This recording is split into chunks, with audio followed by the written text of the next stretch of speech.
आदित्य, एक युवा पत्रकार, असामान्य और डरावनी घटनाओं पर लेख लिखने में माहिर था। एक दिन उसे एक पत्र मिला, बिना प्रेषक के नाम का। उस पत्र में सिर्फ इतना लिखा था, भानपुर आओ, तिजोरी खुलने वाली है, आप सब सामने आना चाहिए। उस पत्र ने आदित्य की उत्सुकता को जगा दिया। कैमरा, रिकॉर्डर और टॉर्च लेकर वह सीधे भानपुर की ओर निकल पड़ा। भानपुर में घुसते ही आदित्य को अजीब सा सन्नाटा महसूस हुआ। न बच्चे खेलते, न कोई खेतों में, जैसे पूरा गांव सांस रोककर बैठा हो। उसे चाय की दुकान पर चाचा राम सेवक मिले। वे बोलने से पहले चारों ओर देखकर धीरे से बोले, बेटा, तिजोरी मत छेड़ना, वो जो कुछ भी है, बंद ही ठीक है। आदित्य ने मुस्कुराते हुए कहा, चाचा, सच्चाई बाहर आनी चाहिए। हवेली और तिजोरी। गांव के आखिरी कोने पर एक वीरान हवेली थी, जिसे ठाकुर हवेली कहा जाता था। कहते हैं 50 साल पहले वहां एक बड़ा कत्ल हुआ था। ठाकुर साहब, उनकी पत्नी और नौकर सबकी मौत हो गई थी। किसी ने बताया, मौत नहीं, बलि दी गई थी। हवेली में घुसते ही ठंडी हवा का झोंका आदित्य के चेहरे से टकराया।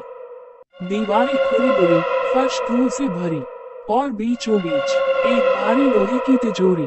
तिजोरी का पहला संकेत। आदित्य ने जैसे ही तिजोरी को छुआ, पीछे की दीवार से अचानक किसी महिला की चीख सुनाई दी। वो मुड़ा, कुछ नहीं था। कैमरा चालू किया, पर उसमें कुछ रिकॉर्ड नहीं हुआ। वहीं फर्श पर एक पुराना अखबार पड़ा था।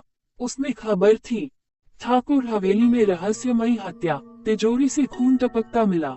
आदित्य अब डरने लगा था, लेकिन पीछे हटना आदत नहीं थी। अंधेरे में परछाई। रात के 12 बजे आदित्य ने तिजोरी खोलने का निर्णय लिया। जैसे ही उसने उसका हैंडल घुमाया, हवेली की सारी बत्तियां जल गई, जबकि वहां बिजली ही नहीं थी।